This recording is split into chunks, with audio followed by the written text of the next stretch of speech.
신약성경 마태복음 16장 21절에서 25절까지입니다.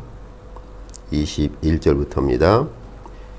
이때로부터 예수 그리스도께서 자기가 예루살렘에 올라가 장로들과 대제사장들과 서기관들에게 많은 고난을 받고 죽임을 당하시고 제3일에 살아나야 할 것을 제자들에게 비로소 나타내시니 베드로가 예수를 붙들고 항변하여 이르되 주여 그리 마옵소서 이 일이 결코 주께 미치지 아니하리이다.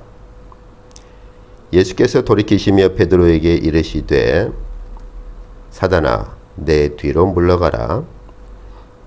너는 나를 넘어지게 하는 자로다. 내가 하나님의 일을 생각하지 아니하고 도리어 사람의 일을 생각하는도다 하시고 이에 예수께서 제자들에게 이르시되 누구든지 나를 따라오려거든 자기를 부인하고 자기 십자가를 지고 나를 따를 것이니라.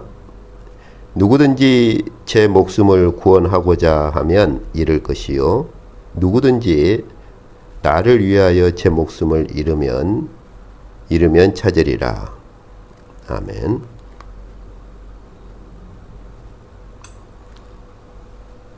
네, 이제 오늘은 주님의 고난에 대해서 상고하고자 합니다. 저희가 지금까지 마태복음을 계속 살펴왔는데 특히 마태복음 중에 산상보훈을 살펴왔죠. 이제 오늘은 주님의 고난 주간이 있어서 저희가 주님의 고난을 좀 살펴보려고 합니다. 저희가 잘 아는 것처럼 이 마태복음 16장 그 13절에 보면은 이제 가이사라 빌립보 지방이 등장하지요. 그런데 여기서 그 하나님께서 베드로에게 계시하신 사건이 이 가이사라 빌립보 지방에서 일어나요. 가이사라 빌립보 지방에 이르렀을 때 주님께서 묻죠. 그 13절에 보면은 사람들이 이제 누구라고 부르느냐, 주님 자신을 어떻게 부르는지 물어요. 그러니까 이제 14절에 보면은 뭐 어떤 사람은 세례 요한이라고도 부르고 어떤 사람은 엘리야라고도 부르고 혹은 예레미야나 선지자 중에 한 사람이라고 이렇게 부릅니다. 그렇게 대답을 하죠. 그때 15절에 보면 주께서 그러면 다른 사람들은 그만두고 너희는 이제 누구라고 그렇게 이제 부르느냐? 주님의 제자들에 대해서 직접적으로 묻죠. 그때 16절에 보면 베드로가 저희가 너무나 잘 아는 말씀, 주는 그리스도시요 살아계신 하나님의 아들이십니다. 이렇게 대답을 해요. 그런데 그 베드로의 대답에 대해서 주님께서 하신 말씀이 어떤 것입니까? 17절에 보면은 이제 내가 복이 있도다 그러면서 이를 알게 한 이는 혈육이 아니요 하늘에 계신 내 아버지시니라. 이렇게요. 그러니까 네가 지금 주는 그리스도시요 살아계신 하나님의 아들이십니다 라고 고백한 그 베드로의 신앙 고백이 네 이제 혈육, 다시 말하면 네 자신으로부터 나온 것이 아니고 하늘에 계신 내 아버지께서 알게 해 주신 것이다. 이 표현은 하나님의 계시 사건을 얘기를 하는 거거든요. 하나님께서 베드로 너에게 계시를 해준 것이다 하는 것이죠. 이 사건은 굉장히 중요한 사건이 됩니다.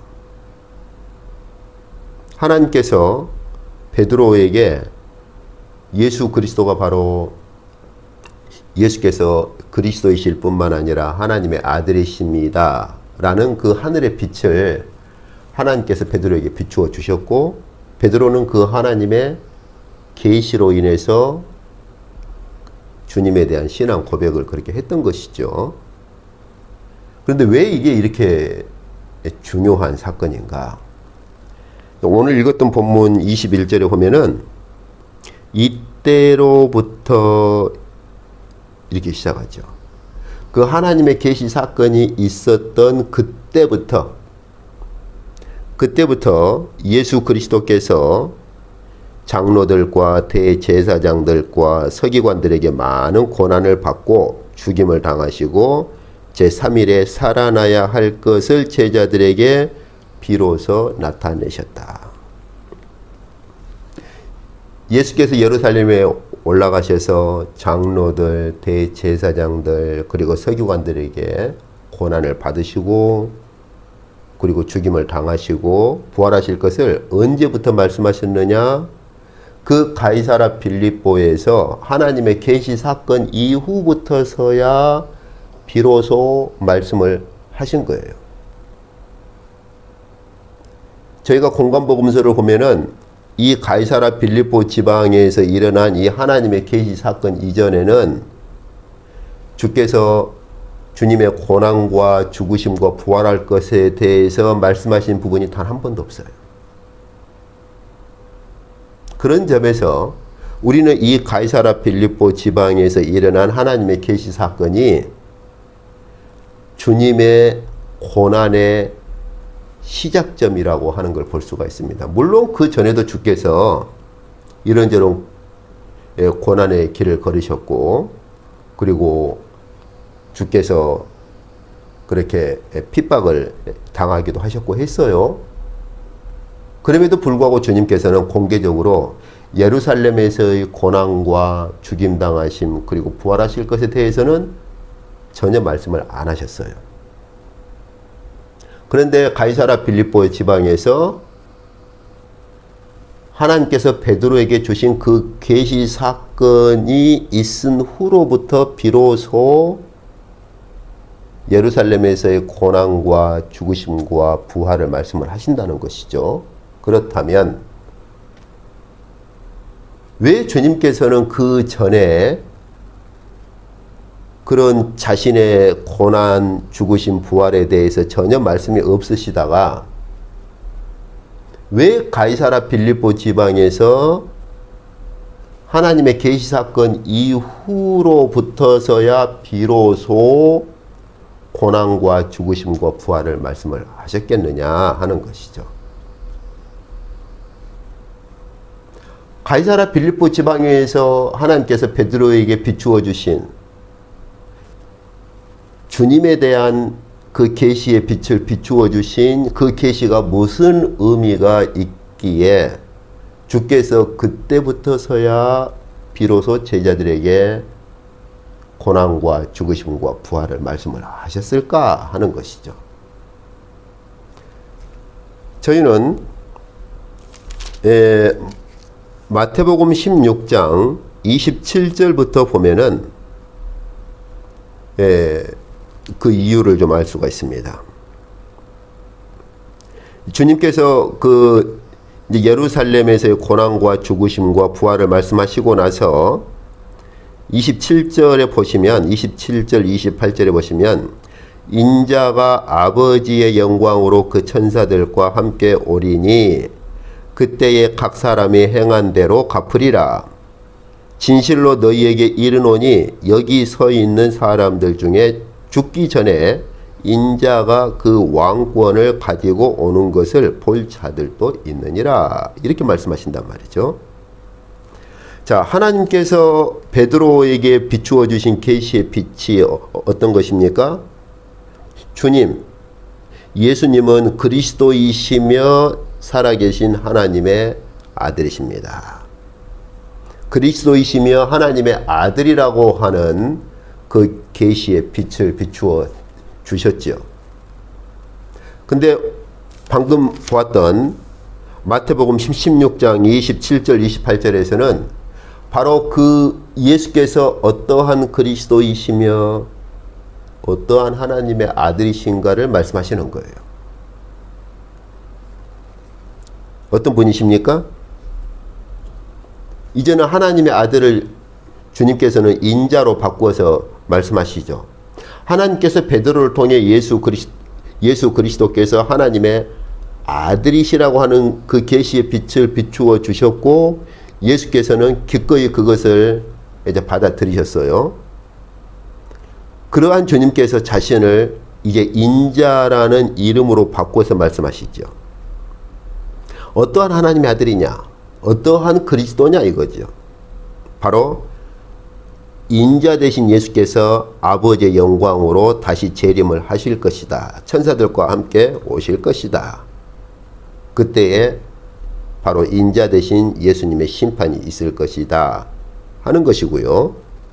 근데 28절에 보면은, 그런데 인자 되신 예수께서 그 천사들과 함께 재림하시기 전에 주님 앞에 있는 제자들 중에 몇 사람은 그 인자 되신 예수께서 천사들과 함께 재림하시는 그 왕권을 몇 사람은 볼 자들이 있다 하는 것이죠.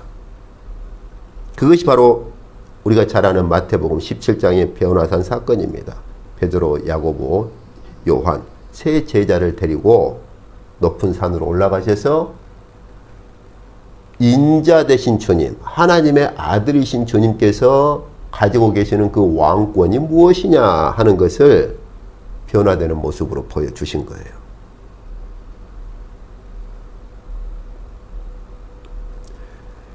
전에도 저희가 묵시와 계시 공부할 때 보았습니다마는, 혹자는 잘못 이해를 해서 인자는 예수님의 인성을 말하고 하나님의 아들은 예수님의 신성을 말한다, 이렇게 오해를 하기도 하는 것이죠. 사람의 아들, 인자, 사람의 아들. 도대체 그 사람의 아들이라는 말이 어떤 사람을 얘기하느냐? 저희가 에스겔서나 다니엘서 보면은 하나님께서 친히 묵시 가운데 묵시 환상으로 하나님 자신을 나타내 보이실 때 사람의 형상을 하고서 친히 하나님 자신을 선지자들에게 그 묵시 환상 가운데서 나타내시는 걸 볼 수 있어요. 바로 그러한 사람의 형상을 하고 자신을 나타내신 그분의 아들이다. 그 사람의 형상을 하신 분의 아들이다 라는 말이죠. 그래서 우리가 다니엘서도 보면은 사람의 아들 이렇게 단정적으로 얘기를 하지 않고, 다니엘이 묵시를 보니까 사람의 아들과 같은 분이 하나님의 보좌 앞으로 가는 걸 봅니다. 그렇기 때문에 여기서 사람의 아들이라고 할 때 그 사람은 사람의 형상을 하고 임하신 그 하나님을 가리키는 거예요. 그렇기 때문에 하나님의 아들과 같은 말이죠. 그래서 하나님께서 베드로에게 예수님은 그리스도시며 살아계신 하나님의 아들이십니다 라는 그 계시의 빛을 비추어 주셨을 때, 예수께서는 기꺼이 그 하나님의 아들을 인자로 바꿔서 말씀하시는 거예요. 자, 그렇다면 이제 저희는 예수께서 예루살렘에서의 고난과 죽으심과 부활에 대해서 말씀하시는 큰 그 배경, 어떤 상황과 환경에서 예수께서 이 말씀을 하셨는가? 하나님께서 예수 그리스도가 어떤 분이신가? 예수님이 어떤 분이신가? 그리스도이실 뿐만 아니라 하나님의 아들이십니다. 근데 그 하나님의 아들이라는 그 말이 어떤 하나님의 아들인가? 이제 예수께서 직접 말씀하시기를 왕권을 가지고 재림하실 바로 인자, 그 사람의 아들, 그 인자로서 하나님의 아들이다. 그런데 예수께서 재림하셔서 인자의 왕권을 가지고 재림하시기 전에 그 중간에 하나님의 그 계시 사건과 인자께서 왕권을 가지고 재림하실 그 사이에 일어날 일이 무엇이냐 하는 것입니다. 그것은 예루살렘에서 주께서 겪으셔야 할 일이다 하는 것입니다. 고난과 죽으심과 부활이라고 하는 것이죠. 무엇을 할 수 있습니까? 주께서 인자의 왕권을 가지고 재림하시는 그 일은 예루살렘의 고난과 죽으심과 부활을 거쳐서 일어나는 일이다 하는 것이죠. 그래서 주께서 하나님께서 베드로에게 예수님 자신이 누구신가를 계시하신 그 계시 사건이 있을 때부터 주께서 비로소 예수님 자신의 고난과 죽으심과 부활을 가르치기 시작하신 거예요. 그 이후로 2번을 더 말씀하시죠. 총 3번을 말씀하세요. 무슨 말입니까? 분명히 하나님께서 베드로에게 계시하신 것은 주님은 하나님의 아들로서 인자의 왕권을 가지신 그 영광의 그러한 인자되심. 그래서 마태복음 17장에서 주께서 친히 보여주신 것처럼 바로 인자의 왕권을 가지신 그 영광의 모습을 베드로와 야고보와 요한에게 보여주신 것처럼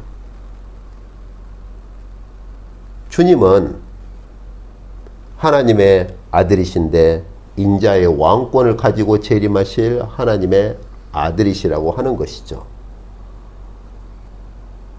그런데 그러한 영광의 모습은 거쳐야 될 길이 있는 거예요. 거쳐야 될 과정이 있는 거예요.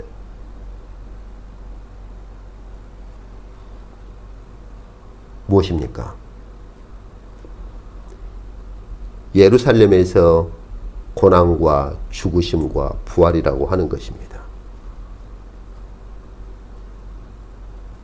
하나님께서 베드로에게 주님의 그러한 영광스러움을 계시하셨을 때 그 영광은 동시에 고난의 시작점이기도 한 것이죠.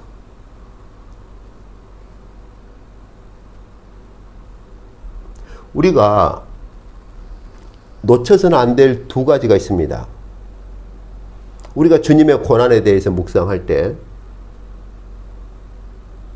우리는 보통 주님이 얼마나 아프셨을까, 얼마나 힘드셨을까 그런 측면만을 생각하는 경우가 많아요. 예, 당연히 그 측면을 묵상해야 합니다. 주께서는 감정도 없이 그냥 기계가 아니시거든요. 참 사람으로 오셨기 때문에 그 십자가의 고통 앞에서 당연히 주께서 이제 절규도 하셨고 고통스러워 하셨습니다. 그런데 주님의 고난이 가지고 있는 신비가 있습니다. 그것은 일반 사람처럼 주께서 십자가 앞에서 그 십자가의 고통 때문에 힘들어 하시고 고통스러워 하시고 절규하신 그 측면만 있는 것이 아니라는 사실입니다.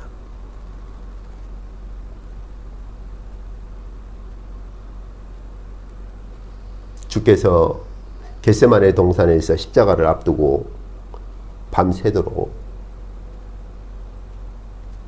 거의 땀방울이 핏방울이 될 정도로까지 그렇게 십자가 앞에서 고통스러워 하시고 그렇게 기도를 하셨는데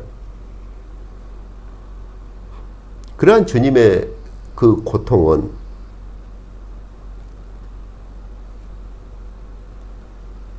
하늘의 영광과 분리가 되지 않는다고 하는 것이죠.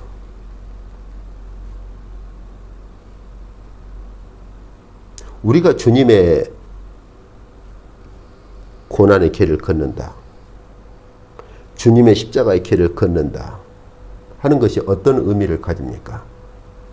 그건 당연히 주께서 이 땅에서 걸어가시면서 겪으셨던 주님의 고난을 겪는 것이지요. 그런데 그걸로 끝나는 것이 아니라는 거예요. 우리는 주님의 고난의 길이 향하는 종착지도 동시에 생각을 해야 합니다. 그 목적지. 무엇입니까? 주님의 영광에 들어간다고 하는 것입니다. 그래서 저희가 마태복음 16장 오늘 본문을 보면 주께서 이제 예루살렘에서 고난과 그 다음에 이런 죽임을 당하심, 부활 이것을 말씀하시니까 이제 베드로가 어떻게 말합니까? 그런 일이 주님께 결코 일어나지 않을 것입니다. 그런 말씀하지 마십시오. 그러지 마십시오. 그때 주께서 하시는 말씀이 있지요. 23절에 이제 사단아 내 뒤로 물러가라. 그러면서요. 내가 하나님의 일을 생각하지 아니하고 사람의 일을 생각하는도다. 다시 말하면 하나님께서 하고자 하시는 일, 하나님의 계획이 무엇입니까? 분명히 방금 전에 베드로에게 주님이 어떤 분이신가? 바로 왕권을 가지고 영광스러운 가운데 그 영광의 왕권을 가지고 재림하실 인자, 바로 그 하나님의 아들이시라고 하는 것을 바로 베드로에게 계시해 주신 그 하나님께서 가지고 계시는 계획과 하나님께서 하고자 하시는 일이 무엇입니까?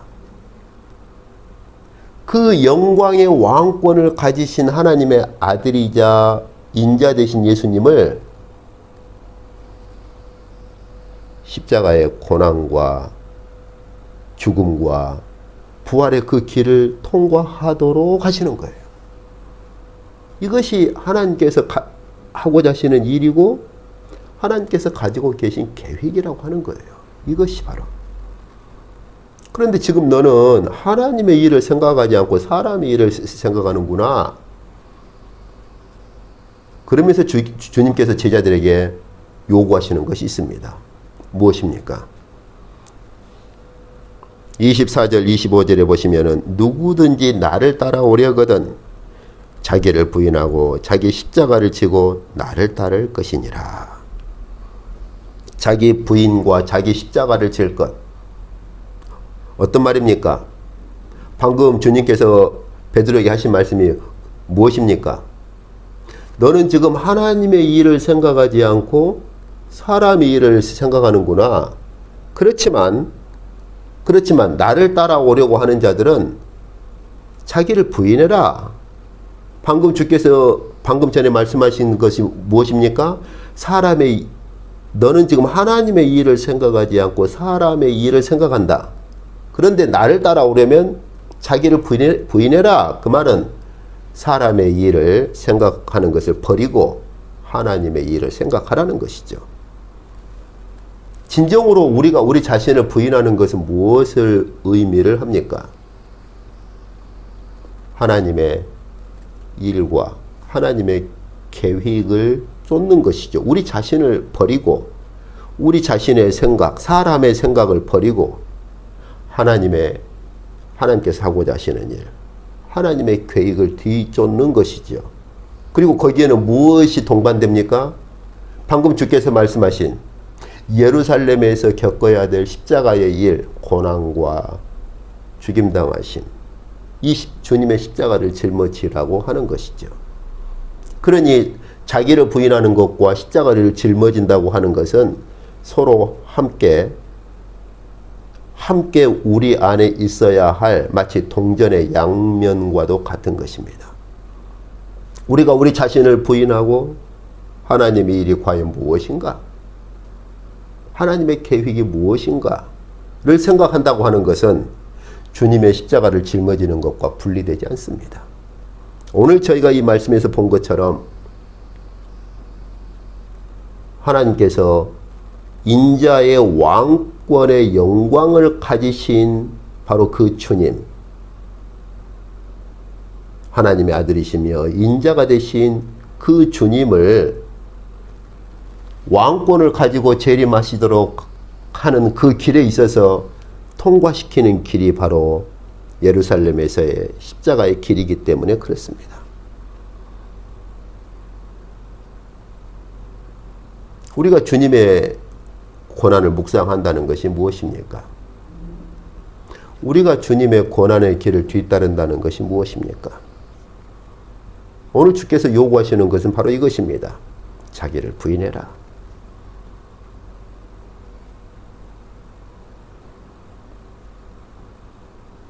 베드로처럼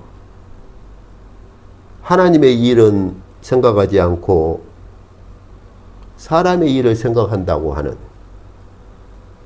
이런 것들을 버리라는 것입니다. 사실 주님께서 이 말씀을 하실 때 이미 베드로의 마음속에 있는 걸 간파를 하신 거예요. 비록 베드로가 방금 전까지는 주님은 그리스도시며 살아계신 하나님의 아들이십니다 라고 신앙 고백을 했지만 사실 그 신앙 고백은 베드로의 본성으로부터 나온 것이 아니라 하나님의 계시 사건으로부터 나온 것입니다. 그러나 베드로를 비롯한 제자들의 그 속에 있는 본성은 무엇입니까? 저희가 바로 이후를 보면 알 수 있어요. 주님이 예루살렘에 입성하시면 물리적인, 정치적인 하나님 나라가 이루어질 것이고 거기에서 누가 더 큰 자가 될 것이냐? 누가 높은 자리에 오를 것이냐? 아, 이제야말로 주님께서 예루살렘에 드디어 공식적으로 입성하시는구나. 이 가이사라 빌립보 지방 이전까지는 주님께서 공식적으로 예루살렘에 입성하신 적이 없어요. 그냥 제자들 보내놓고 우리가 요한복음이나 이런 복음서를 보면은 혼자 조용히 이제 예루살렘에 들어가셨다가 가르치고 그리고 나오시는 거예요. 개인적으로. 근데 이제 드디어 주님께서 공식적으로 제자들을 이제 거느리고 그리고 무리들을 거느리고 주님을 뒤따르는 모든 그 주님을 아주 많은 군중들이 주님을 뒤따르고 있는 상황이기 때문에 바로 그 무리들을 거느리고 이제 예루살렘에 공식적으로 입성하시려고 한단 말이죠. 여러분, 저희가 그 당시 이 주님을 뒤따르는 무리들 가운데 있다고 생각해 보세요. 어마어마한 무리가 뒤따르고 있습니다.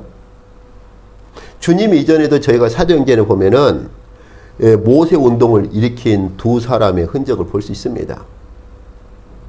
그 당시에도 약 400명가량이 그렇게 뒤따랐다가 아주 비참한 그런 결말을 맞이했죠. 그런데 어쨌든 제2의 모세 운동을 그 당시에 무리들은 이스라엘 백성들은 간절히 기다려왔어요. 그런데 이제 주님께서는 행하시는 거 보니까 귀신도 내쫓고 병자도 고치고 많은 사람들이 뒤따르고 이런 상황인데 그리고 하나님께서 베드로에게 계시까지 그렇게 주셨는데 더 이상 확실한 것이 없죠. 안 그렇습니까?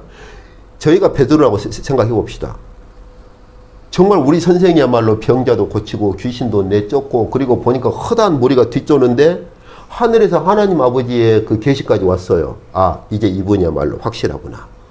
이제 이분이 예루살렘에 들어가기만 하면 드디어 이제 우리가 원하는 정치적인 하나님 나라가 이루어지겠구나라고 생각을 할 수 있는 것이죠. 그런데 갑자기 주님께서 그 계시 사건 이후에 바로 하시는 말씀이 어떠한 하나님의 아들이냐? 예루살렘에 올라가서 고난받고 죽임당하고 부활하는 하나님의 아들이다? 저희가 베드로라면 얼마나 그 말씀이 그렇게 받아들여지겠어요? 그러면 우리는 뭐야? 이 꿈이 다 깨져버리잖아. 주님, 그런 일이 일어나서는 안 됩니다. 여기 항변했다고 번역을 했는데 뉘앙스가 참 좋아요. 거의 항변하듯이 얘기를 한 거예요. 주님, 그런 일이 일어나서는 안 됩니다. 베드로 자신의 욕심이죠. 정치적인 그러한 그 어떤 본성, 욕심으로부터 나오는 것이죠. 그게 주님께서 지적하시는 거예요. 지금 너는 사람의 일을 생각하는구나. 하나님 일을 생각하지 않는구나. 그런데 진정으로 너희가 내 뒤를 따라오려면 버려라. 사람 일을 생각하는 걸 버려라. 지금 네 자신 속에 그런 욕망을 버리라는 거예요. 자기 자신을 부인하라는 거예요. 하나님의 일을 생각하라는 것이죠. 그리고 하나님의 일을 생각하는 것은 너희가 내 뒤를 따라서 내 제자가 된다고 하는 것은 하나님 나라 이루어질 때 누가 더 높은 자리에 앉을 것이냐가 아니라 이제 주님께서 예루살렘에서 짊어져야 할 십자가를 짊어지는 것이라는 것이죠. 그러나 또 다른 측면, 그러나 하나님께서 베드로에게 계시하신 주님이 바로 하나님의 아들이시라고 하는 또 다른 측면, 어떤 하나님의 아들이신가? 그것에 대해서는 이 가운데 몇 사람은 바로 인자로서 하나님의 아들이신 주님이 가지고 오실 왕권을 볼 자들도 있다, 그 말입니다. 그래서 주님께서 베드로와 야고보와 요한을 데리고 변화산으로 올라가셔서 바로 인자의 왕권을 가지고 재림하실 그 영광의 모습을 또한 보여주신 것입니다. 오늘 말씀 저희가 상고한 것처럼 우리가 매해마다 주님의 고난주간을 겪습니다. 안 그렇습니까? 그런데 주님의 고난이 무엇인지, 주님의 고난의 길을 뒤따른다는 것이 무엇인지, 우리는 그러한 것에 대해서 진지하게 다시 한번 살펴야 합니다.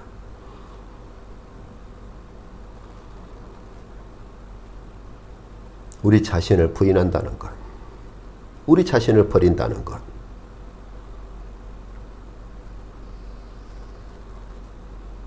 주께서 바울 사도가 빌립보 교회에 가르치는 것처럼 주께서 친히 자신을 다 비우시고 이 땅에 오셔서 고난의 길을 걸으셨을 뿐만 아니라 이제 가이사랴 빌립보 지방 이후에는 정말 예루살렘에서 당하실 고난과 죽으심을 향해 드디어 본격적으로 그 걸음을 시작하십니다. 저와 여러분이 주님의 고난의 길을 걷기를 작정하십니까? 주님의 자기 비우심처럼 우리도 우리 자신을 버려야 할 것입니다. 우리 자신을 버린다고 하는 것이 무엇입니까? 하나님의 일이 무엇인지, 하나님의 뜻과 계획이 무엇인지를 생각하고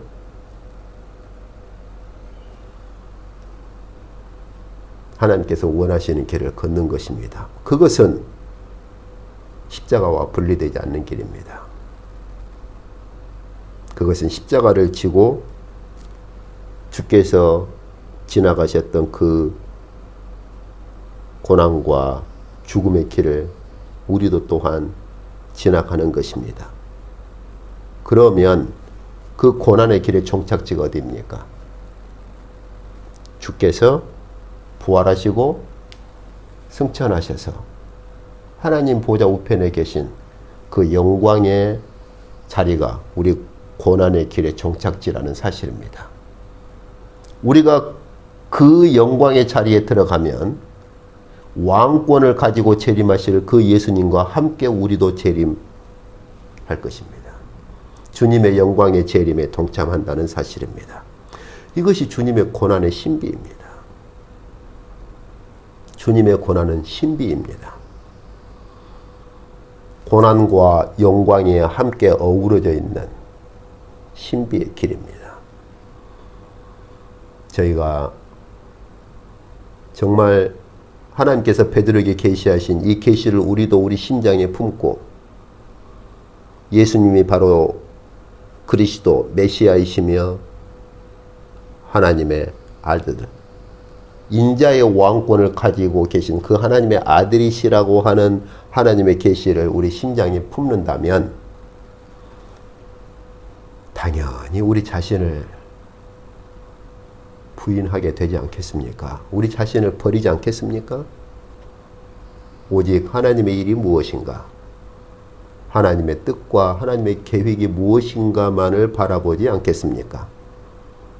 그렇다면 우리는 또한 주님의 십자가를 짊어지지 않겠습니까?